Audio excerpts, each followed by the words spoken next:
नमस्कार साथियों, कैसे हैं आप लोग। आशा करते हैं आप लोग मस्त ज़बरदस्त और ज़िंदाबाद होंगे। साथियों, आज का जो हमारा टॉपिक है वो झारखंड पुलिस कांस्टेबल 2024 में जो हिंदी का फर्स्ट पेपर पूछा जाएगा, जो क्वालिफाइंग मार्क का ओनली होगा, उसमें हिंदी काव्यखंड का चैप्टर 2 है, जो तुलसीदास जी द्वारा रचित है, राम लक्ष्मण परशुराम संवाद। इसी के विषय में हम आपको आज पूरा डिटेल बताएंगे।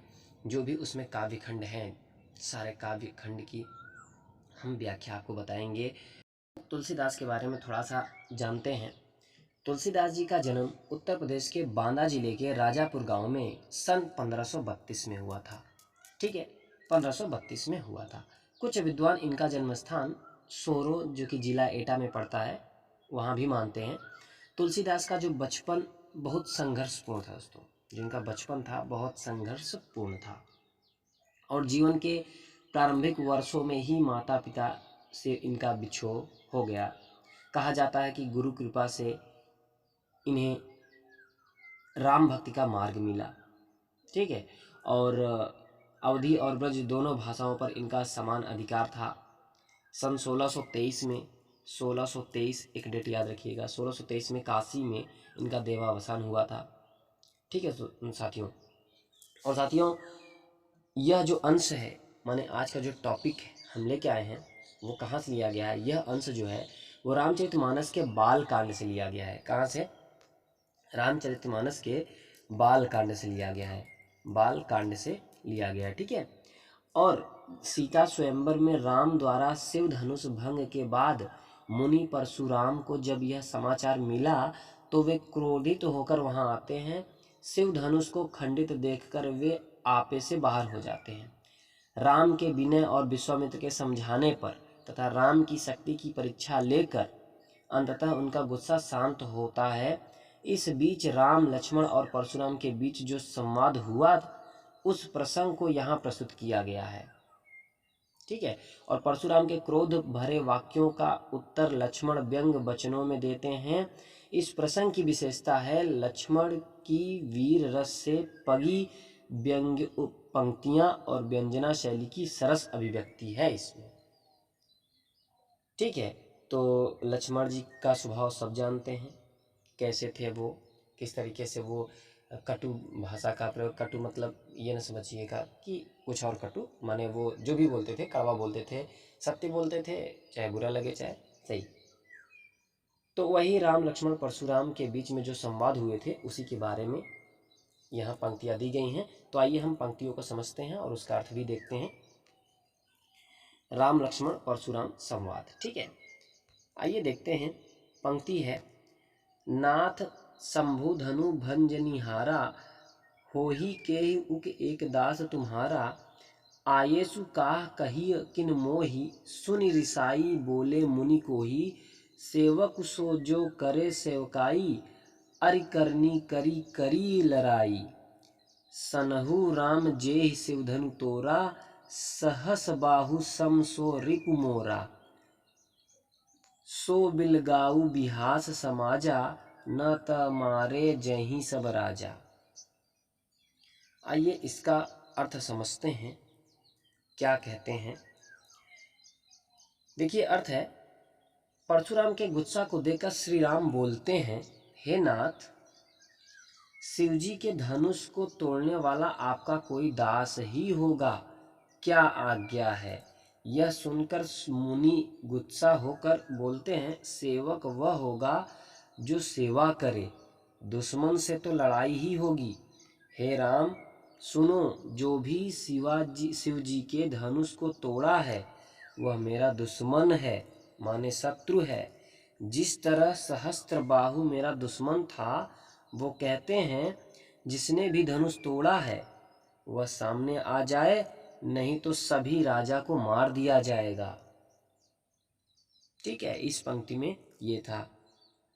अगली पंक्ति क्या कहते हैं, सुनि मुनि बचन लखन मुस्काने, बोले परशु धरहि अवमाने, बहु धनुहि तोरी लरिकाई, कबहु न असी रिस किन्ही गछाई, ये ही धनु पर ममता के ही हेतु, सुनि रिसाई कह भृगु कुल केतु, रे नृप बालक काल बस बोलत तो ही न संभार, धनुहि सम त्रिपुरा धेनु, विदित सकल संसार। इस पंक्ति का अर्थ है, परशुराम के इस वचन को सुनकर लक्ष्मण जी मुस्कुराते हुए उनका अपमान करते हुए कहते हैं कि हमने बचपन से ही बहुत सी धनुहियां तोड़ डाली हैं, लेकिन आपने ऐसा गुस्सा कभी नहीं किया। आपका इसी धनुष पर इतनी ममता क्यों है? यह सुनकर परशुराम जी क्रोधित होकर कहते हैं, ओ रे राजपुत्र, काल के वश में होकर भी तुम्हें बोलने कुछ होश है? तू बोल रहा है, तुम्हें कुछ होश है कि नहीं? सारे संसार में विख्यात शिव जी का यह धनुष क्या धनुही के समान है? जो तुम उदाहरण मुझे दे रहे हो कि मैंने इतना धनुष तोड़ दिया है, तो आपने नहीं बोला। आज ये धनुष के बारे में हम इतना बोल रहे हैं कि कौन तोड़ा कौन तोड़ा। अगली पंक्ति है, लखन कहा हंसी हमरे जाना, सुनहु देव सब धनुष समाना। का क्षति लाभ जून धनु तोरे, देखा राम नयन के भोरे। छ अत टूट रघुपति तिहु न दोसु, मुनि बिनु काज करिय कत रोसु। बोले चिते परसु की ओरा, रे सठ सुनहि सुभाव न मोरा। अब क्या कहते हैं देखिए, लक्ष्मण जी हंसकर कहते हैं कि हे देव सुनिए, हम तो जानते थे कि सभी धनुष तो एक ही जैसे हैं। इसमें से पुराने धनुष को तोड़ने में क्या हानि क्या लाभ? श्री रामचंद्र जी ने तो इसे सिर्फ उसे उठाया, लेकिन यह तो श्री राम के छूते ही टूट गया। इसमें इनका कोई दोष नहीं है। इसलिए मुनि आप बिना कारण क्यों गुस्सा हो रहे हैं? परशुराम जी अपने फरसे की ओर देखते हुए कहते हैं, और दुष्ट तूने स्वभाव नहीं देखा है? और दुष्ट तूने स्वभाव नहीं देखा है मेरा? अगली पंक्ति में फिर सुनिए, बालक बोली बंधो नाही तोही, केवल मुनि जड़ जानहि मोही। बाल ब्रह्मचारी अति कोही, विश्व विदित सक्षत्रिय कुलद्रोही। भजपल भूमि भूप बिनु किन्ही, विपुल बार महि देवंत दिन्ही। सहस बाहु भुज छेद निहारा, परशु बिलोकु महीप कुमारा। मातु पितहि जनि सोच बस करसि, महिष किशोर। गर्भन के अर्भक दलन, परशु मोर अति घोर। इस पंक्ति का जो अर्थ है, मैं तुम्हें बालक समझकर नहीं मारता हूँ। ओरे मूर्ख, क्या तुम मेरा गुस्सा नहीं जानता है? मैं बाल ब्रह्मचारी और बहुत ही गुस्सा में हूँ, बहुत गुस्सा वाला हूँ। मैं तो क्षत्रिय कुल का शत्रु हूँ। मैंने अपने भुजाओं के बल पर सारे राजाओं को मार दिया था। मैंने पृथ्वी के सारे राजाओं को मारकर ऋषियों यानी उसके बाद पृथ्वी पर ब्राह्मणों का राज हुआ करता था, मैंने उसे भी मार डाला। जिसके 1000 बाहें थी, मेरे पास जो फरसा है उसी फरसे से मैंने सभी को मार डाला। हे राजकुमार, तुम अपने माता पिता के बारे में सोचो। वो इस दुख को नहीं झेल पाएंगे कि मेरा पुत्र मारा गया। मेरा फरसा इतना भयानक है कि माँ के पेट में पल रहे बच्चा भी मर जाता है। समझे? अगला संवाद है, बिहसु लखनु बोले मृदुबानी, अहो मुनिषि महाभटमानी। पुनि पुनि मोहि दिखाव कुठारू, चहत उड़ावन पू की पहारू। यहाँ कुंभड़तिया कोई नाही, जे तरजनी देखी मरि जाही। देखी कुठारू सरासन बाना, मैं कुछ कहा सहित अभिमाना। भृगुसुत समुझी जनेऊ बिलोकी, जो कुछ कहियो सहो रिस रोकी। सुर महिसुर हरिजन अरुगाई, हमरे कुल इन्ह पर न सुराई। आइए इस संवाद के बारे में जानते हैं। लक्ष्मण जी हंसकर बोलते हैं, मुनि जी, आप अपने आप को बहुत बड़ा योद्धा बता रहे हैं। हमें बार बार अपना कुल्हाड़ी दिखा रहे हैं। आप फूंक से पहाड़ को उड़ाना चाह रहे हैं।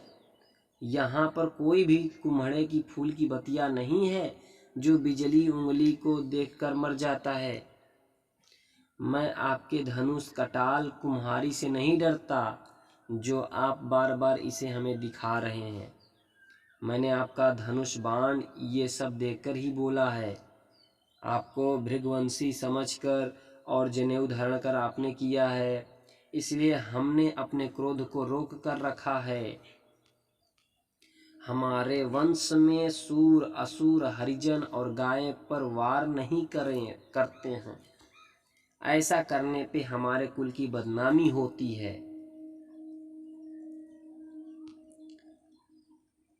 अगला संवाद है, बधे पापू अपकीरति हारे, मारत हूँ पा परिय तुम्हारे, कोटि कुलिस सम बचन तुम्हारा, व्यर्थ धरहूँ धनु बाण कुठारा। जो बोलियो बिलो की अनुचित कहूँ, क्षमहु महामुनि धीर, सुनी सरोस भृगुवंश मनि बोले गिरा गंभीर। ठीक है, अब क्या कहते हैं, क्योंकि इन्हें मारने से पाप लगता है। लक्ष्मण जी कह रहे हैं कि हम नहीं मारते क्योंकि इन्हें मारने से पाप लगता है और इनसे हार जाने पर ही भला है। अगर वो मारे भी तो भी अपमान होगा। उनका एक एक वचन ही करोड़ विशाल शक्तियों के समान है। धनुष बाण तो आप बिना कारण ही पकड़ते हैं और उन्हें देखकर मैंने कुछ कह ही दिया तो क्या हुआ। कृपया मुझे महामुनि माफ कर दीजिए। यह सुनकर भृगुवंश मणि परशुराम गुस्सा होने के साथ गंभीर वाणी में बोले।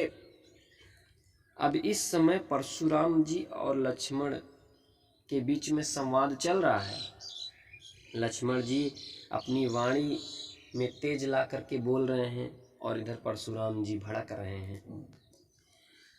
कौशिक सुनहु मंद येहु बालकु, कुटिलु काल बस निज कुल धालकु, भानुभंस राकेश कलंकु, निपट निरंकुशु अबधु असंकु, काल कवलु होही छन माही, कहो पुकारी खोरी मोहि नाही, तुम हट कहु जो चटहु उबारा, कही प्रताप बलु रोष हमारा, लखन कहु मुनि सुजसु तुम्हारा, तुम ही अक्षत को बरने पारा। अब लक्ष्मण जी कहते हैं, हे विश्वामित्र सुनो, यह बच्चा को अकल नहीं है। ये अपने बुद्धि न होने के कारण अपने ऊपर काल को बुला रहा है। यह अपने वंश को भी नाश करेगा। ये सुखंसी होते हुए चंदा में लगे दाग के समान है। यह बिल्कुल शरारती मूर्ख और निडर है। यह क्षण भर में मारा जाएगा। हमसे मैं पुकार कर कह देता हूँ कि ये इतना बोल रहा है तो मैं इसे क्षण भर में मार दूंगा, तो मुझे दोष मत देना। अगर तुम इसे बचाना चाहते हो तो तुम इसको बताओ कि मेरा प्रताप, बल, शक्ति और गुस्सा कितना है। लक्ष्मण जी अब बोलते हैं कि हे मुनि, आपके अलावा आपके बारे में कोई बता नहीं सकता। आपके यश को कोई और नहीं बता सकता आपके अलावा। अपने मुँह तुम आपन करनी, बार अनेक भांत ही बहुबरनी, नहीं संतोष उत पुनि कुछ कहू, जनि रिस रोकी दुसह दुख सहू, वीर व्रति तुम धीर अछोबा, गारी देत न पाहु शोभा, सुर समर करनी करही कही न जनामी आपू, विद्यमान रन पानु रिपु कायर कथई प्रतापू। अब देखिए, परशुराम जी से लक्ष्मण जी कहते हैं, आप अपने मुंह से अपनी ही बड़ाई कर रहे हैं, बार बार अपने कर्म अपनी करनी को बता रहे हैं। इतने पर भी आपको संतोष नहीं मिल पा रहा है तो आप और कहिए, जितना भी कहना है वो कह डालिए। मैं आपका क्रोध को जान रहा हूँ। आप अपने क्रोध को मत रोकिए। अपने अंदर ही अंदर मन में दुख मत सहिए। आप वीरता का व्रत धारण करते हैं, लेकिन आप किसी को माफ भी तो नहीं करते। आपको गाली देना शोभा नहीं देता है। शूरवीर को शूरता युद्ध के मैदान में शोभा देती है। आप शूरवीर हैं तो युद्ध के मैदान में जाइए और वहाँ वीरता दिखाइए। शत्रु को युद्ध के मैदान में देखकर कायर ही अपना बखान करता है। मैं आपसे युद्ध करने के लिए तैयार हूँ और आप अपना बखान करने के लिए तैयार हैं। जब शत्रु सामने है तो लड़ाई करिए, ये बात लखन जी बोलते हैं। शत्रु जब सामने हो तो युद्ध करिए, लेकिन आप तो यहाँ बातें कर रहे हैं, युद्ध करिए हमसे। अगला संवाद क्या है सुनिए। तुम तो कालू हाक जनुलावा, बार बार मोहि लागी बुलावा। सुनत लखन के बचन कठोरा, परसु सुधारी धरे कर घोरा। अब जनि देहि दोष मोहि लोगु, कटुबादि बालकु बधु बोजोग। बाल बिलो की बहुत में बाचा, अब येहु मरनिहार भासाचा। कौशिक कहा क्षमी अपराधु, बाल दोष गुण गनहि न साध। अर्थ है, आप तो मानो बार बार काल को हाँक कर मेरे पास बुला रहे हैं कि आओ और इसके पीछे लगो। लक्ष्मण जी के कठोर वचन को सुनकर परशुराम जी फरसे को सुधार कर अपने हाथ में लिया, फरसे को उठा करके अपने हाथ में लिया। अब लोग मुझे दोष दे, इस कड़वे बोलने वाले बालक को अगर मैंने मार दिया तो लोग मुझे दोष नहीं देना। इस बच्चा को देखकर मैंने बहुत बचाया, मैं बच्चा समझ इसे छोड़ता जा रहा हूँ, लेकिन ये तो सचमुच मरने के लिए आ गया है। विश्वामित्र जी कहते हैं, अपराध क्षमा कीजिए। साधु लोग छोटे बच्चों के दोष और गुण यानी अच्छे काम और गलतियों को नहीं गिनते, और साधु उसे राजा दंड नहीं देते। साधु हो राजा हो दंड नहीं देते। अगली पंक्ति है, खर कुठार मैं अकरनु को ही, आगे अपराधी गुरुद्रोही। उतर देत छोड़ो बिन मारे, केवल कौशिक सील तुम्हारे। न त ये ही कोटि कुठार कठोरे, गुरही उरिन होते श्रम थोरे। गाधी सुनि कह हृदय हसी मुनि हरिये सूझ, अयमय खान न उखमय अंजहु न बूझ अबूझ। अब परशुराम जी